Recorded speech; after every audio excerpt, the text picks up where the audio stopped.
구독, 좋아요. 자, 중국 관련된 부분도 잠깐 살펴볼게요. 중국의 두 가지 장면을 한번 살펴보겠습니다.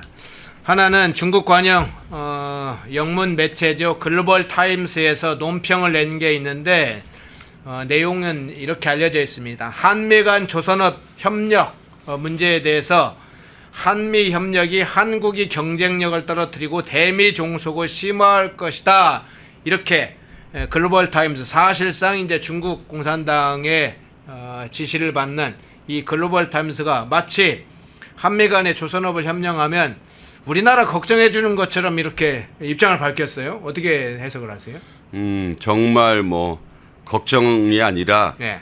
견제를 하는 것이다. 예. 왜냐하면 중국은 전 세계의 그 조선업의 물량 1위입니다. 근데 이제 중국이 만드는 배는 싸구려 배예요. 네. 그냥 덩치만 컸지 이 부가가치가 전혀 없는 배들. 뭐 이런 그러니까 유조선 같은 거 단순한 배들 있잖아요. 덩치 크고 싸게 만들어 납품할 수 있는 거. 이게 중국의 강점이에요. 그러니까 물량 1위.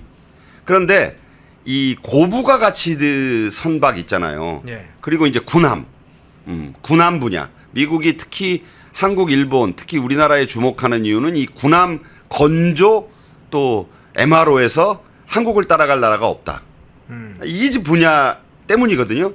그런데 막상 지금 MRO니 뭐니 중국이 누려온 혜택이 많아요. 네. 미국이 그동안은 중국하고 좀 잘해보려고 그 물량을 좀 줬습니다. 네. 그런데 이제 중국하고 지금 싸우고 있잖아요.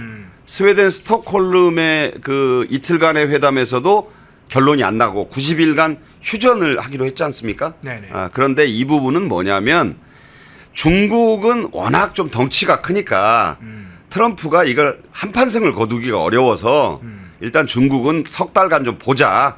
먼저 이제 한국 등 주변부터 좀 다 정리하고 그 예전에 중국의 그 고대도 그런 게 있잖아요. 청나라가 정묘호란 병자호란을 일으켜서 한국 먼저 친 이유는 조선 먼저 친 이유는 그 조선이 뭐 대단히 뭐 그 위협 상대라기보다는 중원을 정벌하려니까 뒤가 안심이 돼야 되니까 한국을 때리러 온 거예요. 말을 안 들으니까. 그렇게 보자면 그 중국의 입장에서는 어쨌든 자기가 누려왔던 이 조선업 물량을 한국이 가져가는 게 좋을 리가 없잖아요. 네. 그리고 이제 고부가가치선도 손을 대보려고 하는데 미국의 트럼프 대통령이 정치적인 이유로 중국에 그건 안 줍니다. 한국과 일본으로 나눠줄 거예요. 근데 이제 한국이 이번에 적극적으로 마스가를 가지고 오니까 그거를 나쁠 리가 없잖아요. 지금 다 떨어진 조선소 사가지고 한국이 싹 세단장 해가지고 잘해주겠다고 하고 고물 다 된 그 군함 보내면 세배돼서 나오는데 네. 얼마나 좋겠어요. 한국 같은 고객이 어디 있습니까? 그래서 사실은 그 한국 조선업이 이번에 어쨌든 그 타결을 하는데 저는 1등 공신이다. 그건 뭐 부인할 수 없다고 보고 중국의 입장에서는 마뜩지가 않죠. 그래서 한국의 조선업을 자꾸 견제하는 것이다. 그런데 우리로서도 이 안미경중 하는데 이재명 정권도 생각 잘해야 됩니다. 이 조선업에 대해서는 중국이 우리의 적이에요. 그 점을 분명히 알고 임해야 한다. 이 조선업은 우리가 무기로도 쓸 수 있지만 잘못하면 우리에게 함정이 될 수도 있는 양날의 칼일 수도 있다. 저는 그 점을 지적합니다. 예. 자, 또 하나의 장면 볼게요. 오늘 조선일보에 단독으로 나온 기사가 하나 있어서 싱하이밍 관련된 부분입니다. 한번 제가 자료를 좀 드릴 텐데, 자, 요 한번 뒤에 한번 네. 앞에 내용 네. 제가 좀 소개를 드릴게요. 뭐라고 얘기냐면 싱하이밍이 전 주한 중국 대사죠. 싱하이밍 베이징에서 열린 한중 고위 포럼에서 한국 정부가 반중 극우 세력을 단속해야 된다 이렇게 주장을 했어요. 구체적으로 한번 좀 살펴볼까요? 싱하이밍이 제25차 한중 고위 지도자 포럼의 정치외교 세션에서 한국의 반중 여론은 극우 세력이 조성하고 있다. 이들을 정부가 단속해야 된다. 이렇게 아주 직접적으로 이야기를 했습니다. 아마 이제 시진핑이 APEC 정상회의 때 올 것을 염두에 두고 이야기를 한 것인지나 이게 확인되고 있지 않지만 한중 외교 관련된 좀 고위급 좀 전문가들이 참여하고 있던 자리에 이런 직접 반중 세력을 단속해라. 이재명 정권한테 지금 직접 하는 소리로 들립니다. 어떻게 지금 해석할까요? 자, 싱하이밍 네. 뭐 한국 발음으로는 형해명 씨인데 네. 이 사람 생각해 봅시다. 우리나라 대사할 때 일개 그 부국장급이에요. 네. 중국 외교부의 부국장.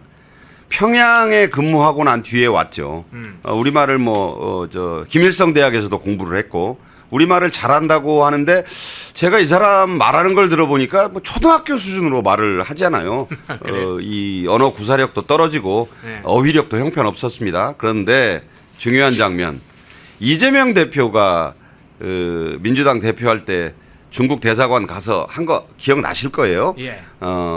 일개 부국장급 주한 중국 대사가 제1 야당 그때도 야당이지만 제일 덩치가 컸잖아요. 그 대표를 옆에다 앉혀놓고 주머니에서 A4 용지를 두툼하게 꺼냈습니다. 다 써놨다는 얘기죠. 그거를 한 15분간 줄줄 읽어요. 네. 그랬는데 그거를 이재명 당시 대표가 약간 고개를 15도 정도 숙인 뭐 이게 뭔가 경청하는 모드로 무릎을 딱 모으고 앉아가지고 듣습니다. 그 수첩에 일부 적기도 하고. 그 내용이 뭐였어요? 한국은 중국과 미국 사이에 저울질하지 마라. 그리고 만약에 미국에 배팅을 했다가는 큰 코 다칠 것이다. 그때 다들 분노하지 않았습니까? 아니 어떻게 일개 그 부국장급 중국 대사가 저런 말을 하는데 저 소리를 한국 제1야당의 대표가 저렇게 다소곳이 듣고 있는가? 뭐라도 한 마디 했어야 되는 거 아닌가? 그 장본인 아니에요, 저 사람이. 예. 그랬는데 이제 은퇴할 때가 다 됐고 지금 중국 아주사라는 곳으로 인사이동 이게 말년입니다, 말년. 이제 이 사람 곧 은퇴해요. 그러니까 말년 뭐 군대로 말하자면 갈참이에요, 이 사람. 그러니까 이 정도 인물이 얘기하는 거는 사실 뉴스로 써주면 안 되는데 예. 그 싱하이밍 눈에 지금 대통령이 된 이재명은 자기가 볼 때 만만할 거 아니에요. 그때 당시에도 야당 대표일 때는 자기보다 동급이 아니라 조금 낮게 본 건가요, 그러면? 아니 그때 그 인터넷에 돌려보세요. 그 장면이 도대체 주한 외교사절이 그 할 수 있는 태도인가. 그러면서 그때도 보면 뭐 내부 이렇게 구경시키면서 뭐 아주 사뭇 무슨 옛날 환관 출신 중국 칙사가 와도 그렇게는 안 했을 겁니다. 뭐 이 사람은 그 현재 한국 대통령이 된 이재명을 아주 자기보다 한 수 아래 인물로 생각을 하고 있다는 의식을 하지 않으면 이 방자한 말을 할 수 있습니까? 반중 극우 세력을 단속하라? 이게 중국 외교부장도 이렇게 얘기하면 안 돼요. 그렇죠. 심지어 만약에 이거를 더 격이 높은 무슨 중국 정치국 상무위원 만약에 이거를 시진핑 중국 주석이 얘기해도 이런 말 하면 안 되잖아요. 그렇죠. 반중 극우 세력을 단속하라? 명령 아닙니까? 명령이네요. 이게 무슨 칙사입니까? 이게 황제 칙사입니까? 외교부에서 지금 정년을 앞두고 있는 일개 국장급이에요.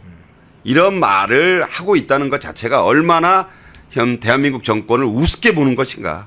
아니 반중 극우 세력을 누가 규정합니까? 그리고 이 사람이 중국 대사로 우리나라에 와 있을 때 공자학원이 기승을 부렸어요. 동방명주, 그 음식점.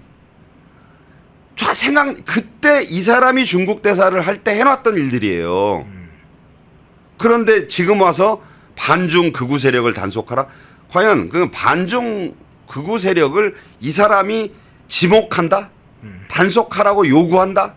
저는 이런 것들이 지금 이게 소위 그 베이징에서 열린 한중 고위 포럼에서 나온 얘기라고 하는데 저는 옛날에 제가 말씀드렸지만 꼭 중국 황제가요. 네. 그 조선시대에 우리나라에 칙사라고 하는 그 사람들을 보내는데 꼭 조선인 무슨 노비 출신 조선에서 정말 그 하층민이었던 사람들이 중국으로 흘러 들어가 가지고 변절해서 밀정 노릇이나 환관 노릇을 하다가 발탁이 된 사람들입니다.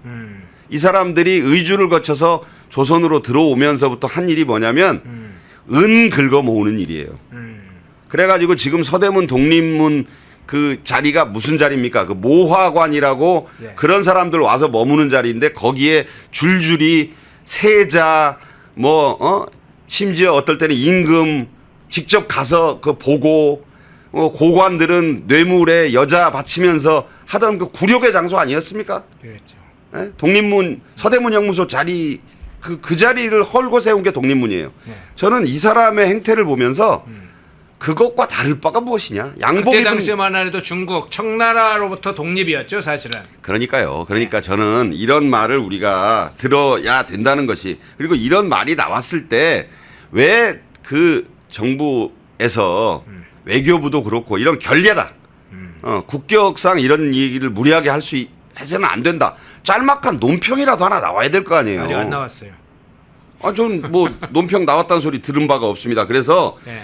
무슨 한국 정부의 직접 경고? 아니 누가 경고를 합니까 대체? 이런 거를 방관하고 놔둔다는 것 자체가 네. 우리 자존심의 문제입니다. 예. 네. 자, 관세협상을 주로 다루고 보니까 좀 포괄적으로 여러 문제를 같이 다뤄봤습니다. 좀 주제 장면을 좀 다른 쪽으로 넘어가 보겠습니다. 자, 플라이츠 부소장과 JTBC와의 이 문제를 좀 다뤄보겠는데 플라이츠 부소장이 JTBC를 아주 강하게 질타하는 장면이 있는데요. 프레드 플라이츠 저희가 지금 이 부소장에 대해서 이야기를 좀 한 적이 있죠. 미국 우선주의 정책연구소 부소장 지난번 한미의원연맹 간담회 당시에 플라이츠 부소장이 윤석열 대통령에 관한 인권 침해에 관련된 부분을 경고를 했고 만약 그렇게 될 경우에 한국 정부에 좋지 않은 일이 벌어질 것이다. 이런 이야기들이 알려지면서 언론에도 보도가 됐었죠. 그런데 JTBC 보도가 이 보도를 하면서 플라이츠 부소장에게 이메일을 보내서 실제로 의원연맹 한미 의원연맹에서 그런 취지로 이야기를 했느냐 했으니까 그런 취지로 이야기를 안 한 것처럼 JTBC가 보도를 했다가 플라이츠 부소장이 공개적으로 X계정에 JTBC 완전 가짜뉴스다. 중요한 사실은 문장을 누락했다. 내가 보낸 이메일의 중요한 문장을 아예 빼버리고 보도를 했다 하면서 이 관련된 사실을 공개를 했어요. 그 부분 자료 한번 띄워 주시겠습니까?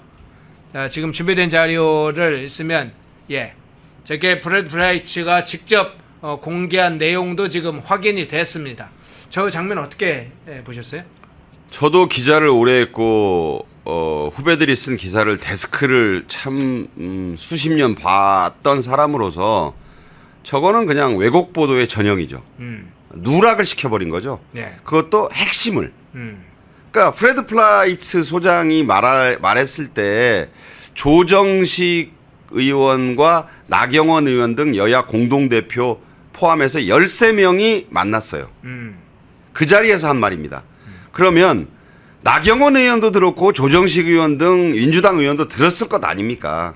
그 프레드 플라이츠 소장은 그때 자기가 윤 전 대통령이 부당한 대우, 탄압을 받고 있으며 미국의 조야 인사들은 이것을 지켜보지 않겠다. 좌시하지 않겠다 이런 번역을 했지만 분명히 그 말을 했다고 하고 그 말을 들었을 때 몇몇은 기뻐했고 몇몇은 꽤 짜증을 냈다고 주변에 말했어요. 그럼 누가 기뻐했고 누가 짜증을 냈는지는 짐작이 되실 거 아니에요. 그러면 들은 사람이 열셋이고 그걸 플라이츠 부소장이 직접 주변에도 말을 했다고 하는데 JTBC가 보도를 하려면 이른바 언론이라고 하면 전문을 다 얘기를 해야 될 거 아니에요. 근데 그 부분만 쏙 뺐어요. 네. 그러니까 그런 말을 한 적이 없는 걸로 돼 있고 프레드 플라이츠 부소장은 거짓말쟁이가 됐을 거 아니에요. 그런 말을 한 적이 없다고 보도를 해버린 거예요. 그러면 플라이츠 부소장 입장에서는 저 사람이 대단한 사람이에요. 트럼프 1기 집권 때 백악관 NSC의 그 멤버였고 지금도 중요한 조언을 합니다. 그 옆에는 당시에 그 유명한 헤리티지 재단의 시니어 연구원, 선임 연구원도 같이 있었어요. 예. 그리고 플레이츠 부소장은 위성락 이재명 정권 그 국가안보실장도 만났었어요. 이 앞서서. 네. 그때도 같은 얘기를 했대요. 아니 그런데 JTBC가 그 발언 중에 들은 사람이 그렇게 많은 발언을 얘기하면서 빼버린 거예요. 이 대목을. 아니 발끈하지 않을 수 없고 자신의 명예를 걸고 이거는 JTBC에 제소를 해야 될 일이죠. 저는 제소를 하리라 봅니다. 네네. 그래서 명색이 언론이라고 한다면 저 보도를 하지 말든가 하려면 제대로 하면서 비판을 하려면 하든가 해야지. 아니 가장 중요한 핵심을 빼고 보도를 하면서 말한 사람을 거짓말장이를 만드는 이런 보도를 하면 되겠습니까? 같은 그 언론인 출신으로서 정말 부끄러움을 느낍니다. 예. 이거 언론이라고 할 수 없죠. 예, 플라이츠 부소장이 직접 이런 얘기했습니다. JTBC가 나의 말을 잘못 전달했다. 인터뷰한 기자가 내 답변에서 의도적으로 문장을 누락했다. 그러면서 누락된 문장을 직접 공개를 했어요. 그걸 이제 번역을 하면 이런 내용입니다. 전직 대통령이 현재 수감 중에 부당한 대우를 받고 있고 사형이나 종신형에 처할 수 있다는 언론 보도는 매우 우려스럽다. 이 내용을 아예 JTBC가 누락을 빼버렸다. 핵심적인 문장이었는데 이걸 빼고 가짜 뉴스를 JTBC가 냈다. 이렇게 공개를 하면서 JTBC 보도가 얼마나 조작된 건지 가짜 뉴스인지 다시 확인되는 상황인데, 그런데 JTBC가 이 사실은 플라이츠 부소장이 미국 인사라 자기들이 보도를 해도 뭐 미국 인사가 이걸 알 수 있겠느냐 이렇게 생각하고 허위 보도를 한 것인가요? 아니면 야 보수 진영 이번 기회에 플라이츠 막 보도하는데 저거 좀 이번 기회에 주장을 확 좀 짓밟아 버리고 좀 충성스러운 액션을 좀 JTBC가 보도하자 뭐 이런 것인가요? 어떻게 보세요? 허앵커의 추측 중에 하나일 수도 있고 예. 제가 볼 때는 데스크의 지시일 수도 있고. 그러니까 네. 저 기자는요. 네. 아마 저 기사를 본인이 취재해서 쓴 것일 수가 없어요. 왜냐하면 이미 나온 발언과 논란에 대한 기사를 쓴 것이잖아요. 네. 그러니까 보통 이 일선 기자들은 새로운 사실을 취재해서 씁니다. 근데 저것은 이미 며칠 전에 대대적으로 보도됐던 그것도 일종의 경쟁지라고 할 수 있는 조선일보와 TV조선 같은 곳에서 이미 보도를 한 내용이고 다른 언론들이 다 받아 써서 이게 알려진 내용이잖아요. 그렇죠. 그것을 며칠 뒤에 반박하는 기사입니다, 이게. 그럼 반박을 하려면 팩트에 기반해서 제대로 해야죠.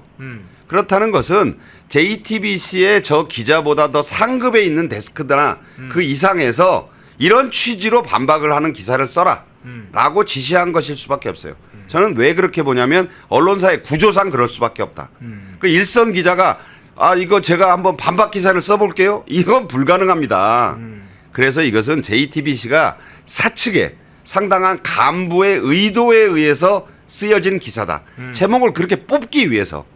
그런데 요새는요. 한국 언론에 난 거 미국에서도 그대로 봐요.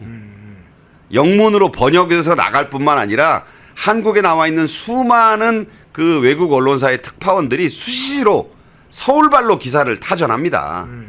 비밀이 어디 있어요? 다 뭐 미국이 뭐 옛날처럼 한국에서 뭐 한양에서 쓰면은 한 1년 뒤에 알려지는 그런 뭐 조선시대입니까 지금이? 실시간으로 다 본다고요. 제발 저런 꼼수 그리고 정말 의도가 뻔히 보이는 기사는 이런 걸 기사로 쓸 때 그리고 그걸 누락시킬 때 저는 참 스스로 제어 능력에 의해서 대단히 창피할 것이다. 그런 걸 무릅쓰고 기사를 쓴다? 언론이랄 수 없습니다. 예, 언론이라고 볼 수 없다. 딱 한마디로 마지막 정리해 주셨네요. 자, 주제를 바꿔서요. 이 전한길 강사 문제와 연결되어 있는 국민의힘 당대표 지금 선거 문제 중에 그 부분 한번 좀 잠깐 다뤄볼게요. 자, 전한길 강사가 국민의힘 당대표 선거에 출마하는 후보자들에게 공개 지지서를 보내겠다고 밝혔죠. 김문수 장동혁 의원은 당연히 답하겠다 입장을 밝혔고 안철수 조경태 주진우 의원은 대꾸할 가치가 없다 뭐 일고의 가치도 없다. 전환길 씨가 공개 지지서를 보내오더라도 답하지 않겠다 이렇게 밝힌 것으로 지금 확인됐는데 일단 이 전환길 강사의 요 부분 상황 어떻게 보세요? 전환길 씨가 전유관이라는 본명으로 입당한 지도 꽤 지났습니다. 예. 본인이 10만 당원 양병설을 주장하면서 그래서 왜 10만 당원 양병설이 나왔나 했더니 본인이 운영하는 유튜브 채널 구독자 수가 그 정도 된다고 그래요. 예. 기상 되는지 모르겠지만 구독자는 44만 명 정도 되는데. 아 그래요? 예. 그러면 본인이 이제 그렇게 많은 구독자를 갖고 있으니까 내가 이 요청하면 부탁하면 그분들이 당원으로 새로 가입하면 예. 보통 뭐 44만 명 정도 되면 10만 명 정도 신규 당원 만드는 것은 쉽지 않을까라고 생각해서 그렇게 얘기를 한 것 같아요. 근데 지금 확인되는 바에 따르면 몇천 명 정도 신규 당원이 늘어나는데 그쳤다. 뭐 많이 늘어나 봐야 10만 명에는 턱없이 모자라는 것 같습니다. 다만 그러다 보니까 이제 그 어떤 본인이 지금까지 탄핵 국면에서 윤 전 대통령 탄핵 국면에서 많이 이름을 떨쳤잖아요. 그렇죠. 동대구역 집회, 그 이전에 그 우중의 부산역 집회. 문제 지금 상당히 유력한 그 우파 진영의 인사가 됐는데 자 그러다 보니까 이번에 본인이 석 달 이상 책임당원으로서의 당비 납부 이런 걸 안 했잖아요. 그래서 지도부 선거에는 못 나간다. 본인이 그건 알고 있어요. 그래서 본인은 또 뭐라고 얘기하냐면 그래서 내가 면접을 좀 보겠다. 예. 그러니까 면접 이전에 그런 얘기 했죠. 윤 전 대통령을 지지한다는 후보에게 모든 표를 몰아줄 생각이다. 그러니까 이 부분에 두 후보가 호응했습니다. 김문수 전 대선 후보와 장동혁 의원. 그러다 보니까 한 걸음 더 나아가서 이제 면접을 보겠다는 말까지 나왔어요. 자, 과연 이게 형태가 맞는 것인지는 좀 의문입니다. 그러니까 면접이란 말이 상당한 지금 논란을 일으키고 있어요. 네네. 그러니까 이게 대표 경선이나 최고위원 경선에 나서겠다는 후보자들 중에 전환길 씨의 면접 요청에 응하겠다는 분과 무슨 소리냐 왜 그런 면접을 하느냐라고 해서 응하지 않겠다고 단호히 긋는 후보들이 나뉘고 있어요. 그런 점에서 볼 때 이것이 이제 당선을 위한 어떤 유리한 고지라고 보는 분들이 있는가 하면 또 이게 결코 유리하지도 않고 지금 많이 추락해 있는 국민의힘의 지지율을 감안했을 때 이게 잘하는 걸까? 우리가 이제 이 중도 확장력, 뭐 중도가 없다는 분들도 있지만 어쨌든 지금 41%를 얻었던 국민의힘의 대선 지지율이 허리가 뚝 꺾인 건 맞잖아요. 모든 여론조사에서 지금 10%대를 본 지가 몇 번이고 이게 이제 어느 방향으로 튈지는 지금 더 모르고 있는 거 아닙니까? 뭐 일부 조사는 26, 7%대로 올라왔다고 하지만 여전히 민주당과의 격차는 두 자릿수. 그것도 뭐 거의 뭐 한 20% 전후가 되는 이 마당에 과연 이번에 국민의힘 전대가 그런 식의 논란으로 친길 반길 뭐 이런 식의 구도가 고착이 되면 이게 과연 지지율을 확장하고 혁신을 통해서 국민들에게 새롭게 다가가는 계기가 될 수 있을지에 대해서는 의구심을 갖는 분들이 참 많다고 생각합니다. 예. 전환길 강사가 직접 면접을 보겠다 이렇게 지금 이야기한 건 아니고 언론에서 면접이라는 용어를 썼죠. 사실은 이제 후보 검증하는 내용을 질의서를 통해서 사실 하겠다 이제 이랬던 것인데 전환길 강사가 탄핵 과정에서 미친 활동력, 영향력 굉장했죠.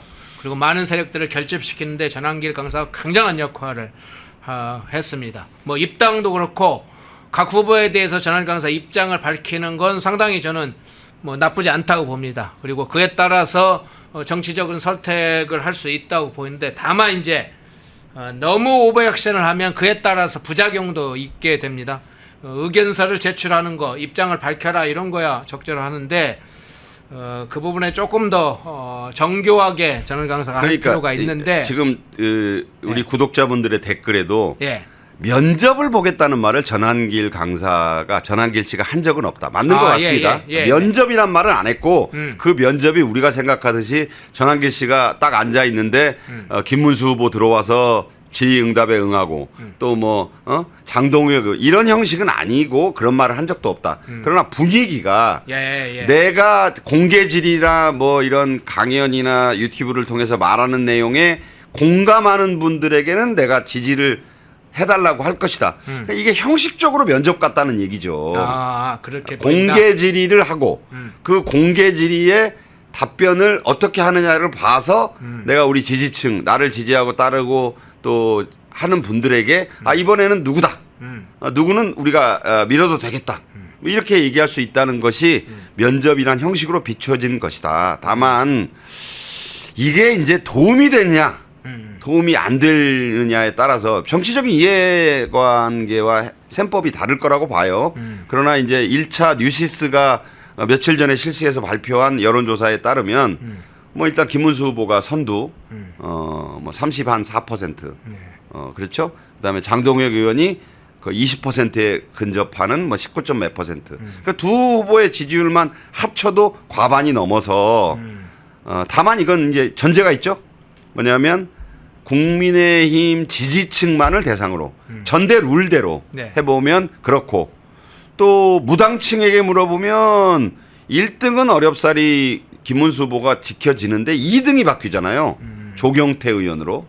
그리고 전체 모든 그 성향과 관련 이념 성향을 다 뭉뚱그린 전체 유권자를 대상으로 조사하면 아예 1등이 조경태다. 그렇죠. 그래서 민주당 지지층에 상당한 지지를 많이 받고 있다. 그러니까 역선택이 있다 뭐 이러는데 그렇죠. 중요한 건 국민의힘 전당대회 룰이 100% 국민 여론조사로 바뀔 가능성은 지극히 낮지 않습니까? 현재로서는 그런 점에서 비춰보면 이 국힘전대가 과연 상당히 위축되어 있는 보수층들에게 희망을 주는 전대가 돼야 되는데 그것을 향해 나가는 길에 이 전한길 강사 변수가 어떤 그 영향을 줄지 플러스가 될지 마이너스가 될지는 아직도 좀 의구심이 많다. 이런 점에서 그 보수가 좀 힘을 내야 되는 국면에서 전한길 씨의 역할이 대단히 중요하다. 그러니까 본인도 거기에 맞춰서 좀 이 보수 재건을 위해서 노력해 줘야 될 것 아닌가? 저는 그런 생각을 갖습니다. 예, 그 문제까지 한번 좀 살펴봤습니다. 전한길 강사가 당대표 출마자들에게 공개 질서를 통해서 어떤 입장인지 일종의 이제 후보 검증 문제로 이제 다뤄서 그것도 한번 좀 살펴봤습니다.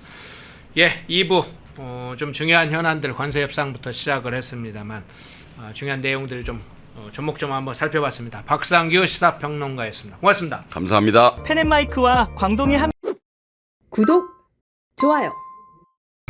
시청하시면서 좋아요 꼭 눌러주시면 좋겠습니다. 자, 이제 관세 협상의 주요 쟁점들 중심으로 몇 가지만 좀 살펴보죠. 대통령실에서 발표한 게 있죠. 미국과의 관세 협상 관련해서 미국에서 농축산물 개방 요구가 있었다 이렇게 공개적으로 공식적으로 발표를 했어요. 미국에서 요구한 게 농축산물 수입 개방을 요구한다. 확대를 해야 된다. 이렇게 요구를 했다는 거죠. 자, 그 중에 가장 중요한 문제 중에 하나가 쌀과 소고기 문제인데 물론 다른 농작물도 있습니다만 쌀과 소고기 문제죠. 그런데 이 소고기 문제가 가장 또 그 중에 쟁점인 것 같아요. 미국산 30개월령 이 소고기 수입 확대 문제가 지금 한미 간의 중요한 쟁점 중 하나로 부각돼 있는 것 같습니다. 실제로 지금 협상 과정에서 이런 얘기가 흘러나오고 있어요. 그런데 이 상황에서 박찬대, 정청래 두 사람은 광우병 막 운운하면서 소고기 30개월령 수입 안 된다, 수입 확대 안 된다, 뭐 이런 식의 주장하고 있어요. 그 30개월 소고기 이게 어떻게 나온지 아세요? 이게 2008년도에 처음 나왔죠. 네. 2008년도 이제 광우병 얘기가 한창 이제 광풍이 불 때였습니다. 이것도 사실 거슬러 올라가면요. 노무현 정부 때 2007년이죠. 노무현 정부 때 2007년 한미 FTA 협상을 타기를 합니다. 그러면서 네. 세부적으로 후속 조치로 2008년 이명박 정부가 들어서면서 미국산 소고기를 수입하기 시작합니다. 그럴 때 어떻게 했습니까? MBC 좌파 매체 친민주당 매체인 MBC가 나서서 PD수첩에서 인간 광우병 얘기를 합니다. 네. 그 유명한 장면 있죠. 주저앉는 소 한 마리. 네. 그거를 계속 보여주면서 인간 광우병이라고 얘기하는데 지금 일단 팩트만 말씀드리면 전 세계적으로 인간 광우병 사례가 단 한 건도 없습니다. 이거는 뭐 제 주장이 아니라 이건 과학입니다. 있는 그대로 말씀드리는 과학입니다. 자, 인간 광우병이 없습니다. 그럼에도 불구하고 이명박 정부는 정부 출범하자마자 3개월 만인가요? 이것 때문에 굉장히 정치적으로 큰 타격을 받습니다. 이제 선동에 이끌려서 나온 많은 시위자들이 광화문에서 시위를 하면서 정부의 국정 동력이 좀 힘을 많이 뺏겼습니다. 그러면서 만들어진 게 뭐냐? 30개월 이상 소고기를 수입 안 한다라고 하면서 그게 좀 가라앉았습니다. 그렇게 넘어와서 지금까지 이어지고 있거든요.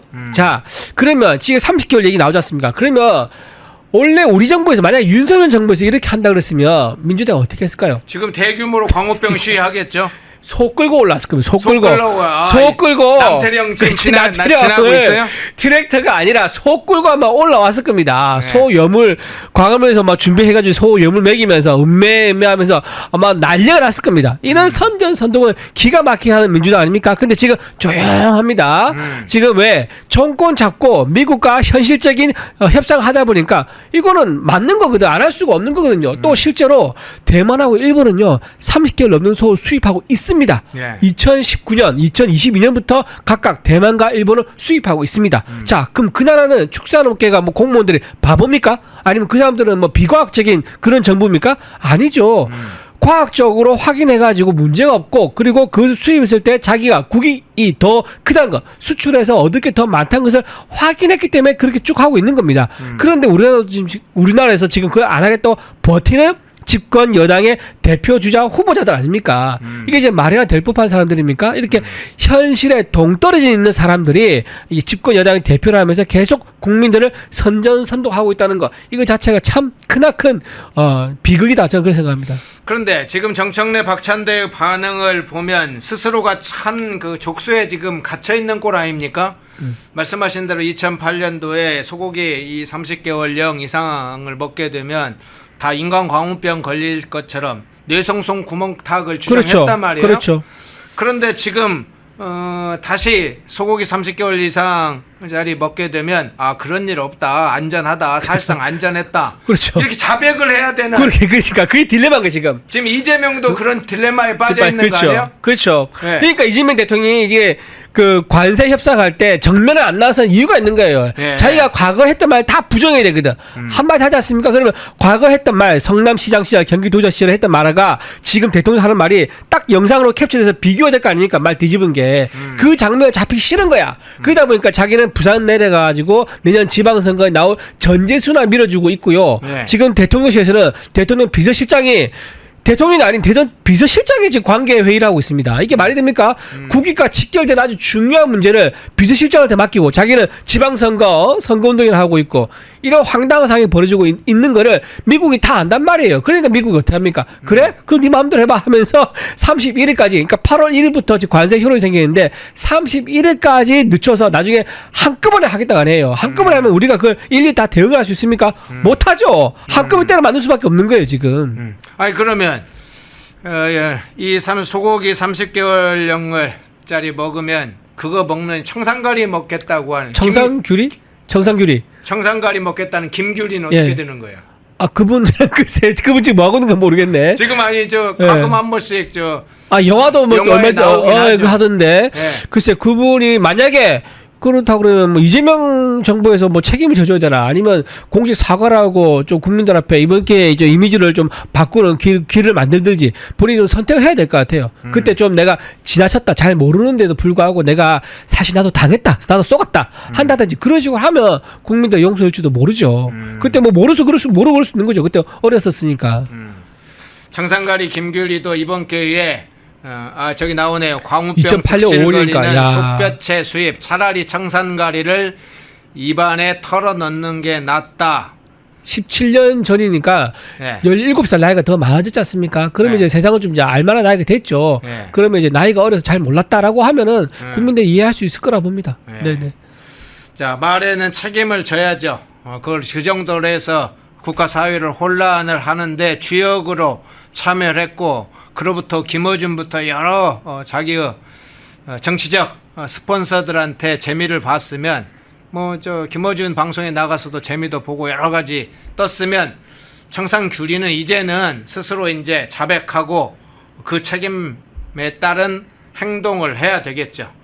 자, 수많은 인물이 있습니다. 김제동, 뭐 MBC만의 문제는 아니죠. 뭐 김제동, 김어준, 뭐 주진우, 뭐 수많은 인물들이 주진우가 그 주진우가 아닙니다. 우리 예. 주진우 말고 예, 죄송합니다. 저쪽에 있는 주진우입니다. 예, 국민의힘 의원 우리, 주진우 우리 주진우 아닙니다. 아니고요. 정봉주 뭐 이런 그 전봉주도 오랜만에 듣네요. 예, 이런 사람들 그렇게 선동을 했으면 이제 소고기 30개월령 지금 수입한다고 하니까. 김미화도 있다 얘기하는 누가 밑에 얘기하네. 누구요? 맞아. 김미화. 그죠. 이 사람들을 뭐 합니까? 지금 광화문에 그 대규모 고깃집. 농성을 해야지 지금부터. 농성장 만들어 가지고 우리는 이재명이 소고기 30개월령 수입하면 우리는 청산가리를 입에 넣겠다. 지금 그 농성을 해야죠. 그렇게 하거나 아니면 그 뭐죠? 삼보 백배? 삼보배, 예, 삼보배 있죠. 예. 예. 세 걸음 걷고 이제 절을 100번 그런 하는 거죠. 정도로 사과를 하거나 그렇죠. 둘 중에 하나 예, 선택을 해야죠. 그래야지 국민들 좀 용서 안 하겠습니까? 예. 그리고 지금 뭐 우리나라 미국에 수출해서 얻는 수익이 660억 달러인데 이게 네. 우리나라 돈으로요. 91조가 됩니다. 91조. 네, 네. 그런데 우리나라 미국에서 수입하는 소는요. 8%예요. 8%. 뭐 1억 7천만 그러니까 달러인가요? 그밖에 안 되는 거예요. 그러니까 미국이 사실 화날만 해요. 우리는 미국이 엄청나게 수출해가지고 많은 돈을 벌고 있고 일자리를 만들고 1차, 2차, 3차 밴드 산업까지 다 성장하고 있는데 미국은 우리나라한테 수익을 코딱지만큼 하니까 미국이 화날만 하죠. 그래서 이거를 우리가 이제 그만큼 다시 또 그 거꾸로 하자는 게 아니라 어느 정도는 균형을 맞춰줘서 앞으로 계속 관계를 이어갈 수 있도록 하자. 자유진영, 풍요로 가는 자유진영들과의 건전한 관계를 만들자. 이런 의미에서 지금 관세 협상을 한다라고 말씀드리고요. 제가 추가로 하나 말씀드리면 자동차 이걸 안 할 수가 없어. 예. 자, 자동차 우리나라 여러분 여름 휴가가 왜 7월 말 8월 초에 있는지 아세요? 뭐 아시는 분 있을 거예요. 그 굉장히 유명한 경제학 책에도 나옵니다.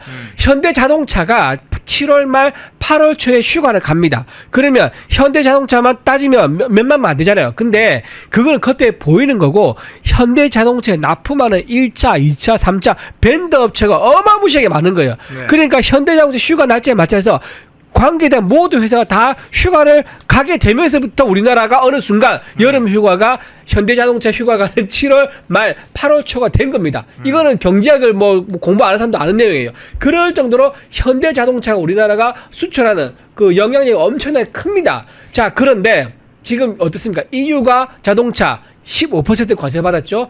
일본 15%입니다. 자, EU의 그 가장 대표적인 차가 뭡니까? 벤츠 아닙니까? 벤츠 15% 관세 받고 미국 팝니다. 렉서스 15% 관세 받고 미국에 팝니다. 자, 우리나라 제네시스 25% 관세 받고 미국에 팔면 미국 사람 사겠습니까? 안 사겠습니까? 아무도 안 사죠. 네. 아무래도 독일 차, 일본 차가 품질 경쟁력 우수합니다. 물론 우리나라도 거기에 비춰서 뒤지지 않을 만큼 매우 뛰어난 기술을 가지고 있습니다. 진짜 옛날하고 비교할 수 있을 만큼 너무 뛰어난 기술을 가지고 있죠. 그런데 아직 브랜드가 그만큼 고급화되기 조금 부족합니다. 그래서 우리가 어떻게 메꾸고 있습니까? 가격 경쟁력으로 메꾸면서 굉장히 선전하고 있지 않습니까? 그런데 우리나라 차만 현대자동차만 25% 받으면 우리나라 대한민국 현대자동차 관련된 거기 있는 회사들 일하는 사람들 일자리 다 어떻게 됩니까? 다 죽는 거예요. 그렇기 때문에 우리나라가 25% 관세를 받으면 안 된다. 반드시 일본 이상의 관세, 그러니까 지금 일본이 12.5%라고 그러는데요. 12% 정도라도 관세를 받아야지 실질적인 경쟁력을 갖출 수 있는 거다. 자, 이런 중요한 상황에 지금 이재명 대통령이 지금 한가하게 말입니다. 지금 부산 내려가서 지금 내년 지방선거 지금 전재수 밀어주기를 하고 있고 말입니다. 네, 열받아서 갑자기 말이 나오네요. 예, 열받았네요. 네네. 자, 막 김미화 이야기 나오니까 강성범, 리승환 뭐 싹 다 나오는가요? 여러 사람 막 이름이 쏟아져 나오네요. 뭐 그때 당시에 상당히 그 무대에 서고 막 선동적인 발언하고 인간광우병으로 해서 모두 다 죽는 거다. 우리 아이들 뇌가 다 구멍이 뚫리는 거다 했던 자들 이제는 책임있게 이야기를 하고 책임있게 행동해야 됩니다. 저는 광화문 농성을 하도록 제안을 합니다. 이재명 정권의 퇴진운동에 나서겠다. 소고기 30개월 수입하게 되면 30개월령 수입하게 되면 이재명 퇴진운동에 나서겠다. 그렇게 지금 광화문이나 시청 앞에서 농성하면 박수 쳐줄게요. 자, 그런 정도로 입에 자기 입으로 이야기한 것에 대해서 책임을 못 지고 결기가 없다면 자, 그 사람들 머리 꿇고 사과는 해야 되죠. 자, 마지막으로 이 관세 협상 중에 하나만 살펴볼게요. 자, 야마다 시게오 주미 일본 대사 이미지 혹시 있습니까? 자, 미국의 이번 관세 협상에서 주역들이 여러 명이 쏟아져 나오는데 특히나 이 주미 일본 대사였던 야마다 시게오 이 사람이 취임 직후부터 약 20개 미국의 주들을 막 돌아다녔다고 하죠. 그래서 요 관련된 준비를 철저하게 미국의 주지사들과 만나서 사전에 어떻게 협력할 것인지에 대해서 대처를 해왔고 그것뿐만 아니라 지금 본국에서 여러 가지 본국과 협의를 하면서도 미국을 한 번도 떠나지 않고 주요 관계자들을 막 집중적으로 만났다고 합니다. 러트닉 장관을 포함해서요. 그런 장면들이 지금 알려지고 있는데 반대로 이재명 정권은 어떻게 했느냐? 주미 우리 주미 대사 본국에 소환 조치를 했죠. 그렇죠. 조현동 주미 대사. 그래서 미국에서 이 관세 협상 관련해서 주요 협상 통상 협상 관련자들하고 친밀한 관계도 유지하면서 협상과 관련된 미국 측 의혹을 사전에 파악하고 한국 측이 대응할 수 있는 방안을 전혀 준비를 안 하고 오히려 귀국시켰어요. 완전히 아마추어 중에 아마추어적 대응을 한 겁니다. 이제 제가 기초적인 이야기만 했는데 어떻게 이 상황? 그러니까 이재명 대통령은요, 진짜 진짜 국익을 후순위에 두고 진짜 일어나는 것 같아요. 그러니까 정치 보복 그리고 그다음에 본인 사법 리스크 이제 퉁치는 거 이거에만 관심이 있지. 그리고 내년 지방선거 이것만 관심이 있지. 국익을 위해서 어떤 판단할 것인가 이런 건 깊은 고민 없는 것 같아요. 지금 보세요. 야마다 시게오 이분은 굉장한 이제 친화력 같이 아주 외교 베테랑이라고 합니다. 외교 행사장 가지 않습니까? 와인 딱 한 잔 들고 그 플로를 싹 다 훑는데요. 그 정도로 뛰어난 친화력을 가지고 외교에 거의 재능이 있는 이제 그런 이제 분인데 그런 분이 미국의 20개 주를 다 돌면서 일본과 미국의 관세 협상에 이제 아이스 브레이크 역할을 충분히 했던 거죠. 그랬던 분인데 지금 우리나라는 어떻게 됩니까? 우리나라도 그렇게 해도 모자랄 판인데 조현동 주미 대사를 우리는 오히려 한국으로 귀국을 이제 조치를 합니다. 근데 이분이 어느 정도로 이제 미국에서 굉장히 인정받는 분이냐면 아그레마이라는 게 있습니다. 그러니까 우리나라가 타국에 대사를 보내면 그 나라에서 동의를 해준 절차인데 아그레마이 보통 3개월에서 길면 6개월도 갑니다. 근데 조현동 대사는요 아그레마이가 한 달도 안 돼서 받았다 그러더라고요. 굉장히 우리나라에서 빠른 이례적인 아그레마이 받은 이제 케이스라 그러더라고요. 그 정도로 미국 정가에서 신임을 얻고 있는 분인데 이분은 거기에 남겨둬 가지고 미국 관계, 미국 조야들 전부 다 만나가지고 관세에 대해서 우리가 좀 오해라든가 또 막혀 있는 부분들을 이런 부분을 풀어줄 수 있는 플레이어 역할을 해주게 해야 되는데 그거를 못하게 한국에 들어와라. 지난 정부 윤석열 정부에서 보낸 사람이니까 꼴보기 싫다. 들어와라 하면서 오히려 외교적 역량을 더 추락시키는 그런 선택을 했단 말이에요. 그래서 지금 어떻게 하고 있습니까? 지금 이제 두산 계열사 사장하다 장관된 지 며칠밖에 안 된 분이 지금 가서 지금 협상한다고 지금 막 발 동동 구르고 뛰어다니고 있고 또 미국 협상단이 스코틀랜드 간다니까 그거 따라간다면서 또 따라갔지 않습니까? 미국에서 만나지도 못해. 자기들 출장 가니까 우리 거기 있을 테니까 따라와 해서 또 따라가는 이런 상황이 됐고 그리고 계속 만날 때마다 갑자기 취소하고 또 만나고 하는 걸 또 뒤집고 이런 식으로 해가지고 쭉 이어지고 이런 상황이 지금 이재명 대통령이 아주 무지한 무능한 외교를 보여주고 있는 끝판왕이다라고 생각합니다. 끝판왕이다. 그 아주 대비되는 중요한 장면이네. 마지막으로 이 주제 간단히 한번 여쭤볼게요. 자, 조국 특별 사면 문제가 지금 현실적으로 지금 막 떠올랐네요. 국회의장이 특별 접견도 하고 강북구 같은 민주당 의원들이 막 나서고 여기에다가 지금 조계종이죠.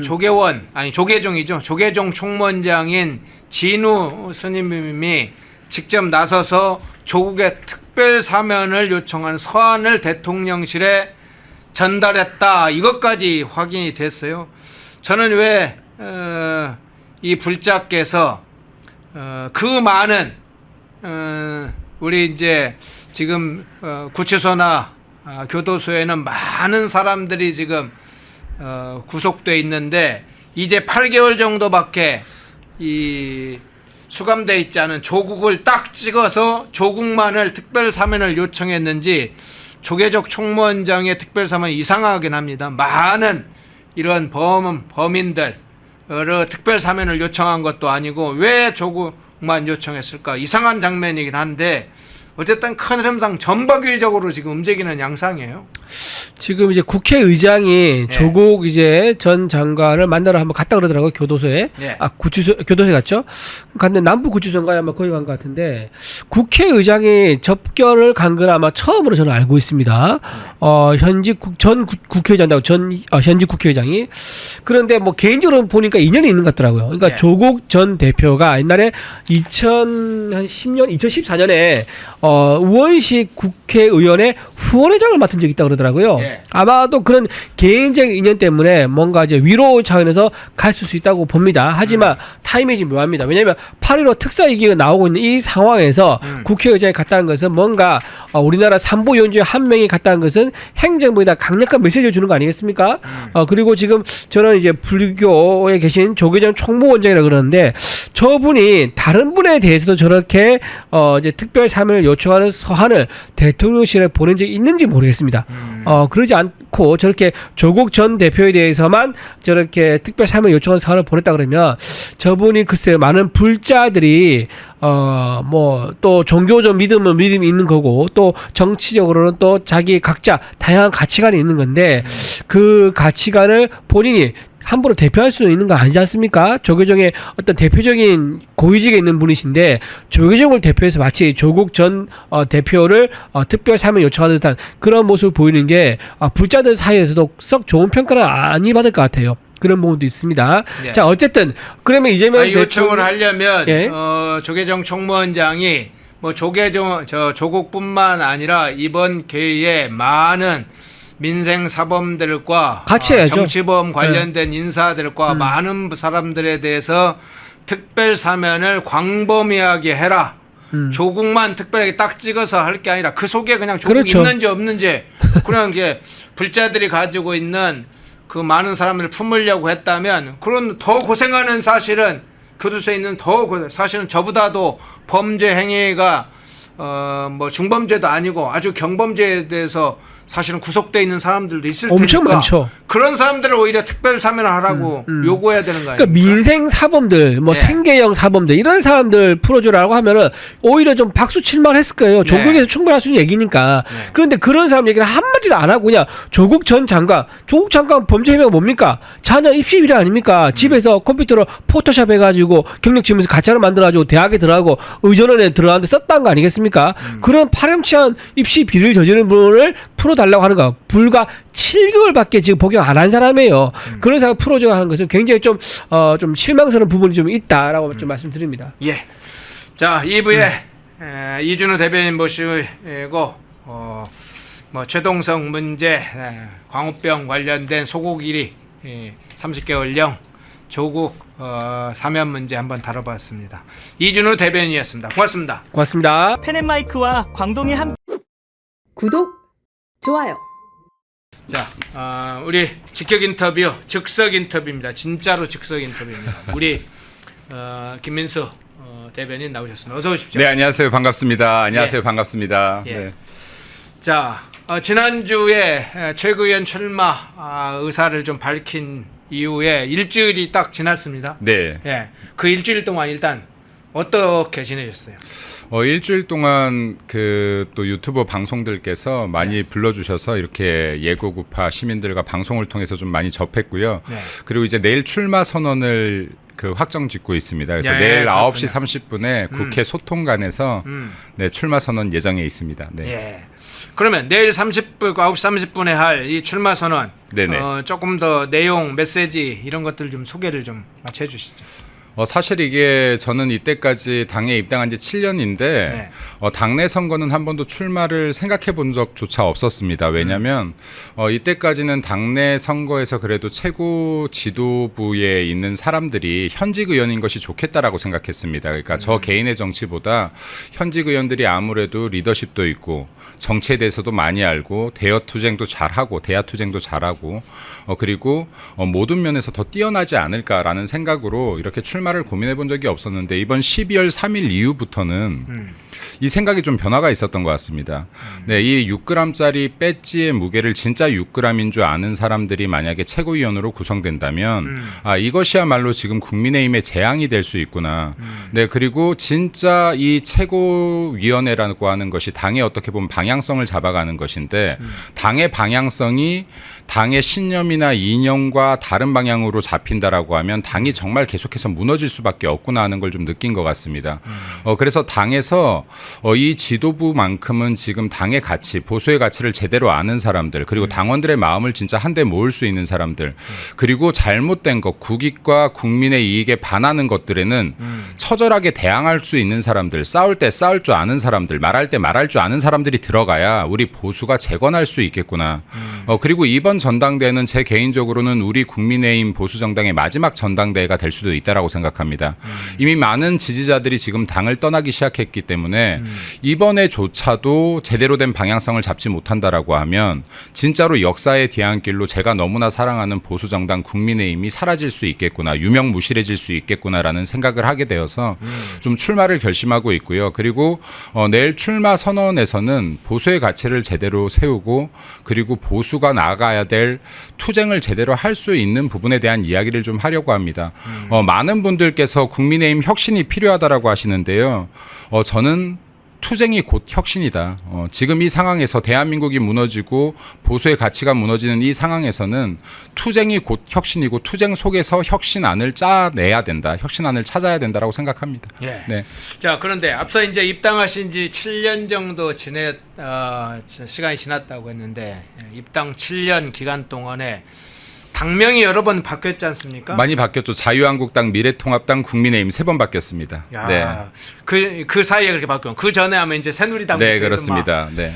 그 정당이 바뀔 때마다 굉장히 고뇌가 많았을 텐데 그때마다 그 정당이 늘 추구하는 자기 당의 정체성이나 당이 나갈 방향에 관해서 늘 고민하셨을 텐데 그 과거의 정당, 어쨌든 당명이 바뀌어오지만 보수정당이라고 했던 그 정당과 현재 국민의힘을 만일 비교를 해본다면 어떤 부분에서의 만일 차이가 있고 어떤 부분에 있어 정당에 있어서 조금 나쁜 측면으로 보면 악화가 구축되는 상황이 됐는지 그 부분도 역사적으로는 쭉 평가가 좀 필요해 보이잖아요. 저는요, 사실 자유한국당이 정말 어려웠을 때 자유한국당이 박근혜 대통령 탄핵 이후에 지지율이 10%대까지 떨어졌을 때 입당을 했습니다. 공개 오디션을 통해서 당협위원장에 선발되면서 정치에 입문을 했는데요. 네. 그때 사실 당이 정말 어려울 때 보수정당에 입당을 했던 것은 제가 보수주의자이고 그 보수정당을 사랑하기 때문입니다. 보수의 가치를 믿기 때문입니다. 근데 지금도 우리 보수정당 국민의힘에 입당하시고 배지까지 다신 분들 중에서도 보수주의자라서 보수의 가치를 믿어서가 아니라 그때 당시에 보수가 잘 나가서 입당하신 분들 분명히 있습니다. 네, 근데 자유한국당 시절에는요, 제가 10%대 지지율부터 시작했지만 진짜로 짧은 시간 안에 6, 7개월 만에 30% 후반대까지 지지율을 회복했거든요. 지금과 같은 상황이었습니다. 근데 그때는요, 진짜로 그래도 보수의 가치를 주장하는 분들이 많이 있었습니다. 그때 제가 당협위원장 공개 오디션을 볼 때만 해도 질문 중에 하나가 1차 면접에서요. 네. 보수의 가치가 무엇입니까? 라는 질문이 꼭 있었습니다. 자, 그럼 보수의 가치를 주장했기 때문에 문재인 정권에 맞서 싸울 수 있었다. 부당함에 맞서 싸울 수 있었다라고 봅니다. 그리고 그 투쟁이 30% 후반대 40%까지 지지율 회복으로 빠른 속도로 이어졌다라고 봅니다. 물론 21대 21대 총선에서 좋은 결과까지 연결되진 못했지만 그럼에도 불구하고 이 투쟁력은 굉장히 강했었다. 그리고 지지율 회복을 빠르게 이어갔다. 근데 이게 21대 총선을 앞두고 저희들이 합당을 하거든요. 미래통합당으로 합당을 하는데 따뜻한 보수, 개혁적 보수, 혁신적 보수를 외치며 29명의 의원들이 나가서 만들었던 당이 이때 들어옵니다. 29명 그렇게 중도 확장을 외쳤던 사람들이 확장이 되어서 들어왔냐, 29명이 나가서 50명이 되어서 들어왔냐, 60명이 되어서 들어왔냐, 그게 아니라 7명으로 찌그러져서 들어왔습니다. 네, 들어왔는데 21대 총선 이후에 이들이 주인공으로 서기 시작한 것 같습니다. 이들이 주인공으로 서기 시작한 것 같고 이때부터 또다시 중도 확장, 네, 그리고 따뜻한 보수, 그리고 조금만 투쟁을 하면은 극우 분류를 했던 것 같습니다. 당내에서조차 투쟁하지 않는 정당이 되었고요. 네, 사실 자유한국당 시절에는 토요일마다 우리 당이 강화문에서 집회를 주관했거든요. 그 패스트트랙 등이 터지면 국회의원부터 당협위원장까지 다 순번까지 짜서라도 24시간을 막았습니다. 근데 지금 미래통합당부터 국민의힘에 이어지는 동안에는 이런 광경을 단 한 번도 볼 수 없죠. 예를 들어서 우리가 21대 총선에 이기지 못했었지만 이러한 투쟁이 연결되면서 정권 교체를 했다라고 봅니다. 윤석열 정권으로 정권 교체를 했다고 보는데 지금 우리 국민의힘은 보수의 가치를 잊었다. 그리고 보수의 가치를 지키기 위해서 자유대한민국을 지키기 위해서 싸우는 사람들을 당 내에서 극우무리하고 있더라. 자, 그러면 진짜로 이게 우리가 강해지려면 보수의 가치를 바로 세우는 것부터 시작해야 된다. 정당은 가치 집단이고 이념 집단인데 이 안에서 계속 해묵은 이념 논쟁하지 말라는 사람들은 정치인이 아니다. 우리는 사교 집단이 아니고 친목 집단이 아니기 때문에 우리가 가치를 바로 세우고 가치가 동일한 사람들끼리 모일 때 단단해질 수 있는 것이고 중도 확장도 가능한 것이다. 라는 말씀을 좀 드리고 싶습니다. 예. 네.